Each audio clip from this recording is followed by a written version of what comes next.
Hey everyone, welcome back for another deep dive with us. Always a pleasure to be here. So this time we're taking a look at The Empathetic Man's Guide by Conrad Reicher. Yeah, this book is really interesting. It kind of tackles head on, all these questions about masculinity and how it fits in, with the world today. And I think that's something a lot of men are struggling with these days. Like, what does it even mean to be a man in the 21st century? Right, exactly. And Reicher jumps right into that. He starts by looking at these historical figures like Roman generals, Founding fathers. Yeah, those classic examples of strong masculine leadership.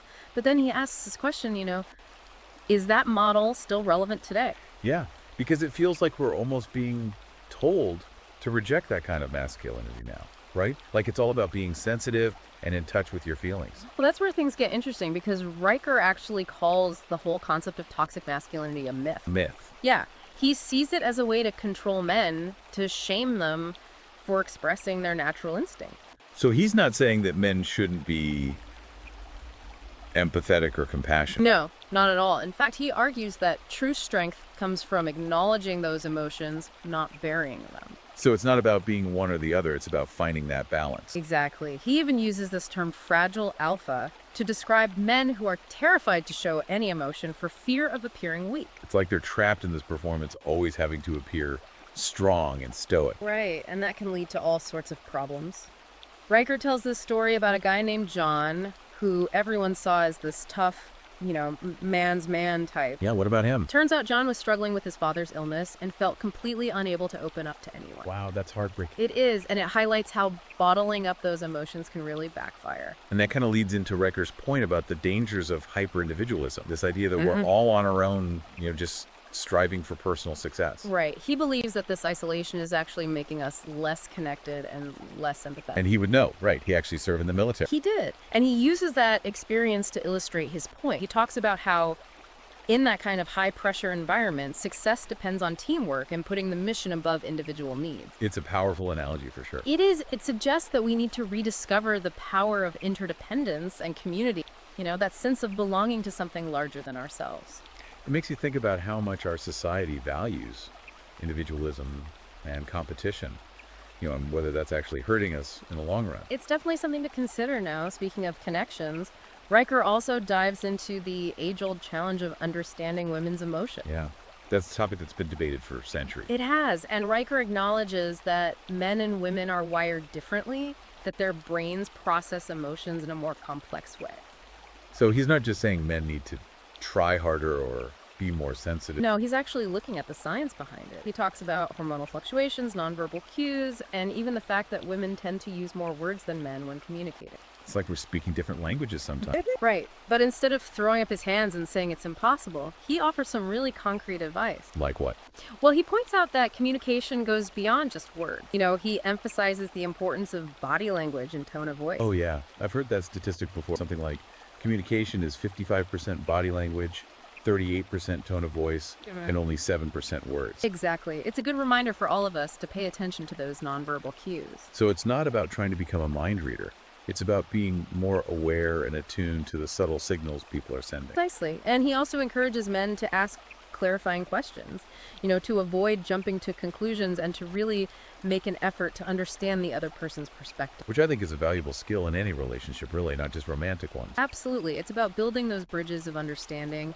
And one key bridge Reicher highlights is fatherhood. He calls it a spiritual journey, one that's about teaching sons strength and teaching daughters how to expect to be treated by men. So it's about shaping future generations. It is. He even backs this up with some pretty powerful statistics. Children with involved fathers are significantly less likely to experience negative outcomes.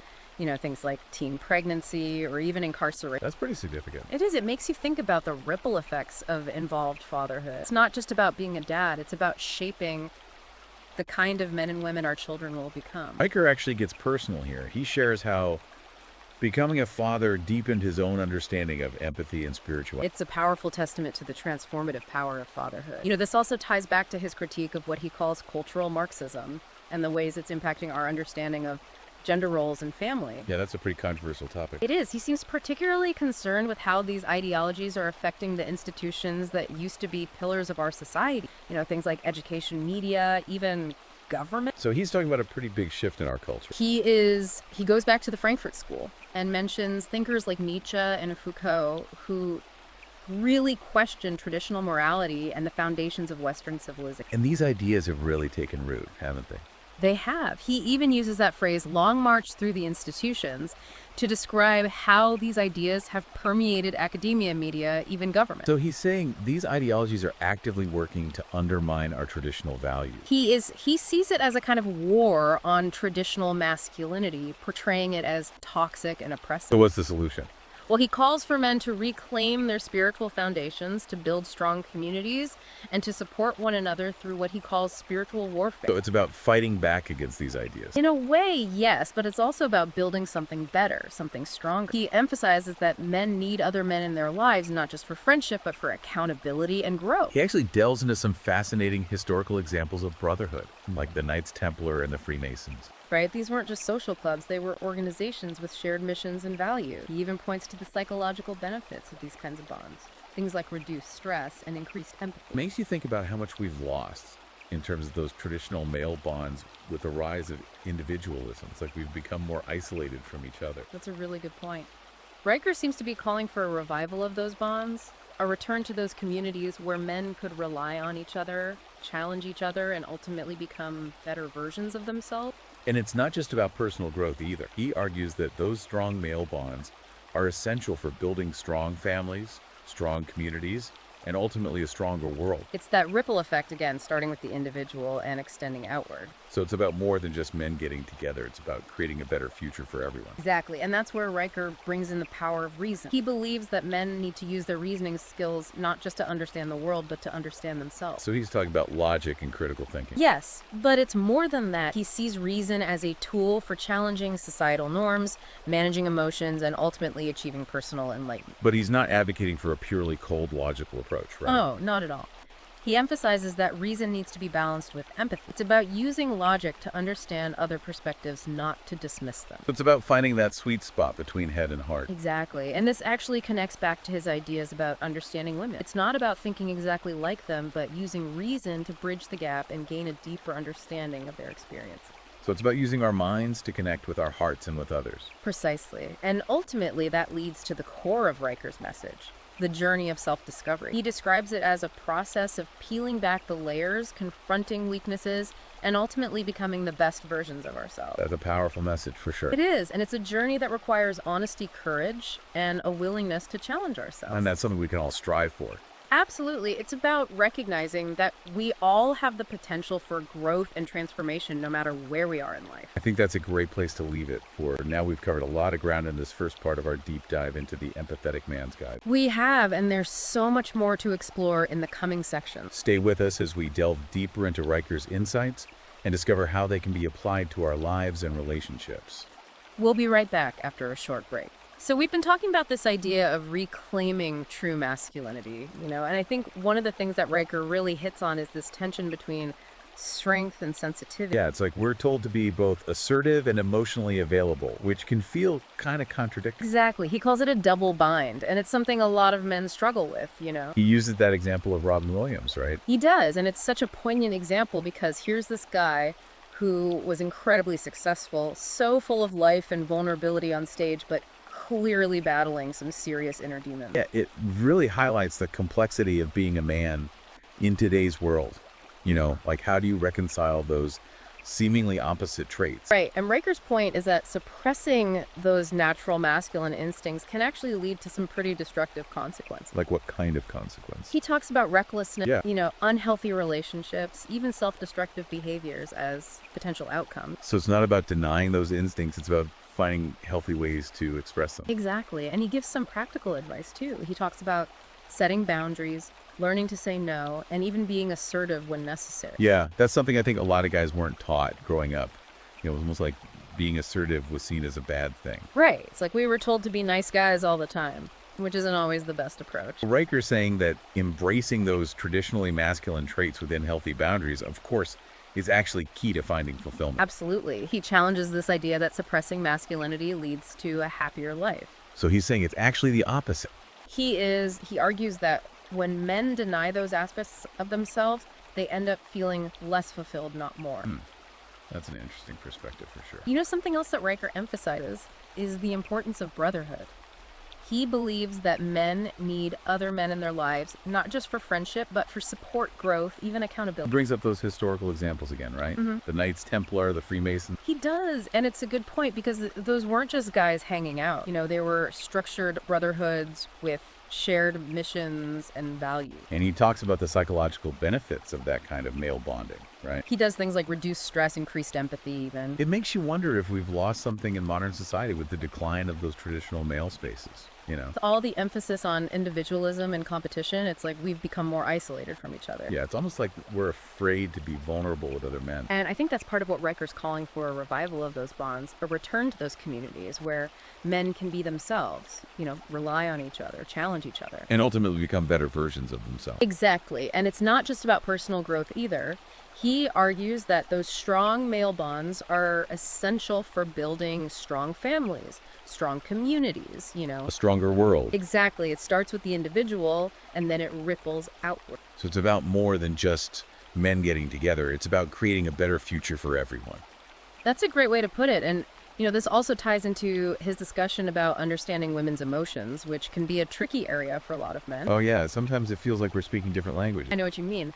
But Riker acknowledges that men and women's brains are wired differently, that women tend to process emotions in a more complex way. And he actually talks about the science behind it, right? He does. He mentions things like hormonal fluctuations, nonverbal cues, and even the fact that women tend to use more words than men when communicating. So it's not just about men needing to try harder. Right. It's about understanding those fundamental differences and then using that knowledge to bridge the gap. So what's his advice? Well, he emphasizes the importance of active listening, paying attention to body language and really trying to understand the message behind the words. It's about being more present in the moment, more attuned to those subtle cues. Exactly. And he encourages men to ask clarifying questions, to avoid jumping to conclusions, and to really make an effort to understand the other person's perspective. So it's like learning a new language in a way. It requires patience and practice, but it's so worth it because ultimately it leads to deeper, more fulfilling relationships. Now this is where things get a little more controversial because Riker dives into what he calls the spiritual warfare against Marxist ideology. Right. This is where he really starts to unpack the cultural shifts we've seen in recent decades. He's talking about a pretty fundamental change in our values and beliefs.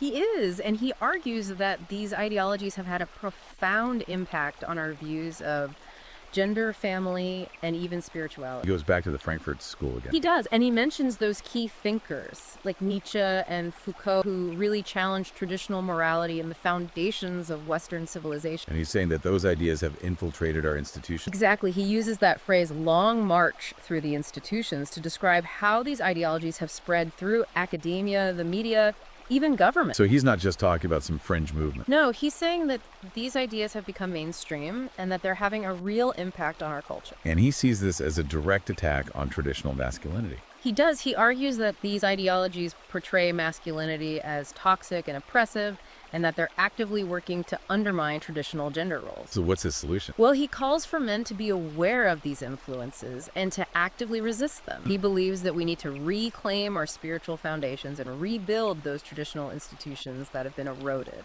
So it's about pushing back against those cultural forces. In a way, yes, but it's also about building something better, something stronger. And he talks about the importance of critical thinking, right? Like questioning the narratives we're being fed. Exactly. He encourages men to be discerning, to think for themselves, and to not just accept what they're told. It's about taking ownership of our beliefs and values. And he also emphasizes the importance of personal responsibility. He's not just complaining about the state of the world, he's challenging men to take action. To be agents of change. Precisely, and that's where he introduces this idea of a brotherhood of empathetic warriors. The brotherhood of empathetic warriors. Yeah, it's kind of a paradoxical term, but it captures the essence of his message. So it's about being both strong and compassionate. Exactly. It's about men coming together to support each other, to challenge each other, and to fight for what they believe in. And that fight is about more than just winning an argument or proving a point. It's about creating a better world. A world where men can embrace their full potential without shame or guilt. And where those traditionally masculine traits like strength and courage are seen as assets, not liabilities. Exactly, and that leads us back to the power of reason, which is another key theme in Riker's work. He sees reason as an essential tool for men. He does. He argues that men need to use their reasoning skills not just to understand the world, but to understand themselves. So it's about logic and critical thinking. Yes, but it's also about using those skills to manage emotions, to challenge societal norms and to ultimately achieve a higher level of understanding. But he's not saying that reason should replace emotion. No, he emphasizes that reason and empathy need to work together. It's about finding that balance. Exactly. It's about using logic to understand other perspectives, not to dismiss them. And this connects back to his ideas about understanding women It rights. does. It's about using our minds to bridge the gap between our different ways of experiencing the world. And ultimately, that leads to greater connection and understanding. And that brings us to what I think is the heart of Riker's message, the journey of self-discovery. That's something we've been touching on throughout this conversation. It is, and it's a journey that's unique to each individual, but there are some common themes. Like what? Well, Riker talks about the importance of confronting our weaknesses, of challenging our comfort zones, of embracing new experiences. It's about continually pushing ourselves to grow and expand. Exactly. And he also talks about the importance of finding mentors, those individuals who can guide us and support us on our journeys. And he reminds us to be patient with ourselves. Yeah. Right? Like growth takes time. It does. There's no quick fix. It's an ongoing process. And what I find really inspiring is how he connects personal growth to our impact on the world. Right. He argues that when we invest in ourselves, when we strive to become better men, we're also investing in our families, our communities, the world around us. It's that ripple effect again. Exactly. Our personal growth creates positive change that extends far beyond ourselves. It's about more than just self-improvement. It is. It's about creating a better future for everyone. So we've covered a lot of ground, in terms of like the big picture stuff. Right. But Riker also gets really practical in this book. Like he has a whole section on communication. Yeah, communication is key. It's the foundation of any healthy relationship. But it's not always easy, especially when it comes to those tough conversations. Right, and that's where Riker's insights are really helpful. He goes beyond just basic communication skills, like active listening and all that. He offers some really specific strategies for navigating conflict, like setting clear goals beforehand, using I statements to avoid blaming. And really focusing on understanding the other person's perspective, even if you don't agree with it. Which is so important, but so hard to do sometimes, especially when emotions are running high. And what I find really interesting is how he links communication to empathy. So, Well, he argues that clear and compassionate communication is essential for building empathy, not just in our personal relationships, but also in society as a whole. it's about creating those bridges of understanding that we talked about. Exactly. And he also addresses the challenges of communication in the digital age, with social media and all that. Yeah, it's so easy to misinterpret things online or to say things you wouldn't say in person. Right. And he encourages men to be mindful of their online interactions, to avoid making assumptions, and to engage in respectful dialogue even when they disagree with someone. It's about remembering that there's a human being on the other side of the screen. And that's something we all need to be reminded of sometimes. Another key area Riker explores is boundaries. Boundaries are so important. They're essential for any healthy relationship. But a lot of people struggle with setting boundaries, whether they're either too rigid or too loose. Right. And Riker offers some great advice on finding that balance. He uses this analogy of a castle. A castle. Yeah, he says that healthy boundaries are like the walls of a castle. They protect what's inside without isolating it from the world. So it's not about shutting people out, it's about creating a safe and secure space for yourself. Exactly. And he talks about the importance of respecting other people's boundaries as well as being clear about your own. It's about mutual respect and understanding. And what's really interesting is how he connects boundaries to self-respect. How so? Well, he argues that when we set clear boundaries, we're essentially saying that we value ourselves and our well-being. And that self-respect allows us to build healthier, more fulfilling relationships with others. Exactly. It's like setting those boundaries is an act of self-care. Now let's talk about conflict resolution, because that's something that can be really challenging, even for the most empathetic among us. Conflict is inevitable in any relationship, but it doesn't have to be destructive. So how do we navigate conflict in a healthy way? Well, Riker offers some really practical advice. He starts by encouraging us to understand our own trigger, those things that tend to set us off emotionally. Like what kinds of things? It could be anything, really. Certain words, tones of voice, even facial expressions. Oh yeah, I know exactly what you mean. Right, and he says it's important to recognize those triggers and develop strategies for staying calm and centered when disagreements arise. Because if we're not aware of our triggers, we're more likely to react in a way that escalates the conflict. Exactly, and he also emphasizes the importance of empathy in conflict resolution. It's about trying to see things from the other person's perspective. Exactly. Even if you don't agree with them, it's important to try to understand their needs and motivation. And to avoid blaming or attacking them personally. Right. The goal is to find solutions that work for everyone involved. So it's about collaboration, not combat. Exactly. And he even offers tips for apologizing effectively. which I think a lot of us struggle with. Yeah, apologizing can be tough, especially if you don't feel like you were entirely in the wrong. But he emphasizes that a genuine apology is about taking responsibility for your actions, expressing remorse, and committing to doing better in the future. So it's not just about saying, I'm sorry. It's about actually showing that you're willing to change. Exactly. And what's really interesting is how he links conflict resolution back to this idea of masculinity. How so? Well, he argues that true strength lies not in avoiding conflict, but in navigating it effectively with empathy and understanding. It's about being able to engage in those tough conversations without letting them escalate into destructive arguments. Right, and he sees that as a key aspect of healthy masculinity. So it's not about being aggressive or dominant. It's about being assertive and compassionate. Exactly, and that brings us to something that's been woven throughout our entire conversation, personal growth.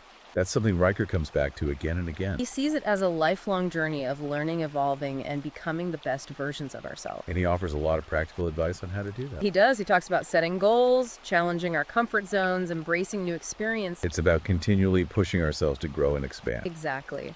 And he also emphasizes the importance of finding mentors, those individuals who can guide and support us on our journeys. And he reminds us to be patient with ourselves, recognizing that growth takes time and effort. There's no quick fix. It's an ongoing process. And you know what I find really inspiring is how he connects personal growth to our impact on the world. Right. He argues that when we invest in ourselves, when we strive to become better men, we're also investing in our families, our communities, the world around us. It's that ripple effect again. Exactly. Our personal growth creates positive change that extends far beyond ourselves.